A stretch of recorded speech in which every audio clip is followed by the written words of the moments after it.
in the small town where my family lives back in Sicily, there's this conception that your importance in the society is very much related and proportionate to how rich you are, so the amount of money that you have and you own.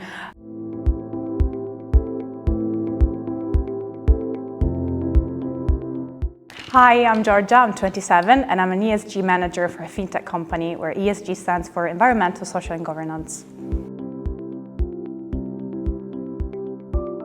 So I'm Italian, but I like to define myself as a Londoner with a Sicilian heart because I come from Sicily. I moved to London 4 years ago, and this is my home, but I will never forget about my roots. And where I grew up in Sicily, it's a very small village, and money is a bit of a taboo, so you don't really talk about money very much. Especially with your family, with friends. When it comes to work, you never ask salary.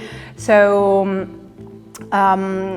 growing up, I was always very conscious about money. I knew it had a very strong role in society, if we can say that.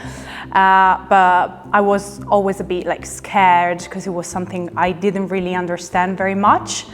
And I didn't have a very strong financial education, so I always felt unconfident when it came to money. And especially in the small town where my family lives back in Sicily, there's this conception that your importance in the society is very much related and proportionate to how rich you are, so the amount of money that you have and you own. And as I come from a very humble family, I always felt insecure, like I was lacking something as growing up, really. It was a bit of a mix, to be honest. So the reason why I moved to London is because I knew I could have better chances to have my own career and earn enough money to be financially independent, which was really always my main goal. And when I finally got my first paycheck, I was super happy because I never had that amount of money ever in my life.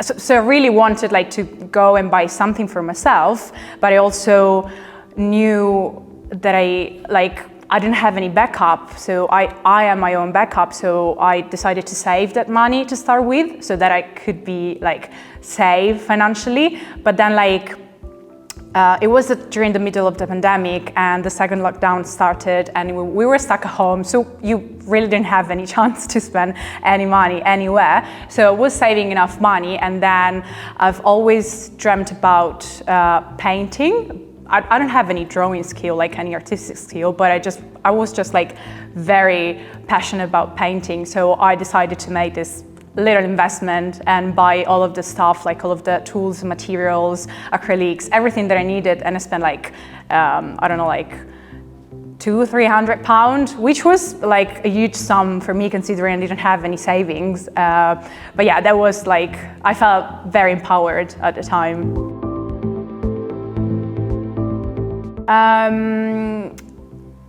I don't know if there's any standard traditional way to get started with investing, but my very first investment was my pension, which is I don't know, maybe weird because I was 24 when I first started my pension here in the UK.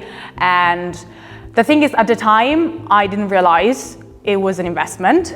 So when I joined the company where I work for now and I started my pension, I didn't really understand anything about investment.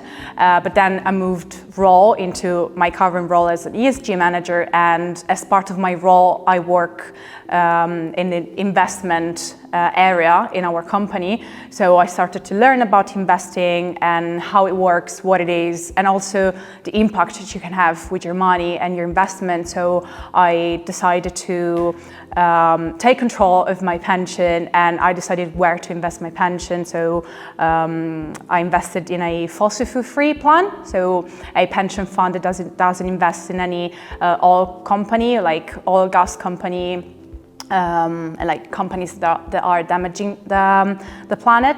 And actually, within my role, I helped creating a new plan, like a new pension fund, which is called the Impact Plan, and it's basically a plan where your pension actually has an impact on the environment and society. So that was my very first investment. But then my company 2 years ago was listed on the London Stock Exchange. So I decided to buy some shares as an investment, like a long-term investment, because I really believe in the cause. So that was my second big approach to investing. And then I only recently started my ISA account, and yeah, it's just like a steep learning curve, basically. That's a very good question. When I was younger, I was obsessed with having my own house and like investing in property. My priorities recently changed due to like different family circumstances, and like, you know, like life takes you through different paths that you were not expecting. So my main goal was being financially independent, and I am. So I feel very grateful, I feel blessed. So this is definitely the main goal, to keep being financially independent. But also I want to arrive at a point where I don't need to work 5 days a week. Like, the dream would be, because I love working, I love my job, and I can't see myself not working, to be honest, but the dream would be like working part-time, working like 2-3 days a week, or like only in the mornings, and then have the rest of my time to travel, explore, and like do everything that I want to do, spending my own money. I don't know if I would have done anything differently, to be honest, because looking back, I feel much more confident, and I think that things just sort out themselves at some point. But if I would say anything to my old self, I would tell her to just relax and enjoy the journey. But definitely, I think I would have started before. I would have loved to have someone trusted to tell me to take on more risks, and to just trust the process, really. No one specifically. I'm a very curious person, so I always love to do my own research, but I do have some people especially friends that are trusted, that I know that they're knowledgeable, so I just confront with them to understand what they're doing, and ask advice and listen to their stories and their feedback. And you can learn from other people's stories, really. You can learn a lot from their mistakes and their successes. So no one specifically, yeah, but mainly friends.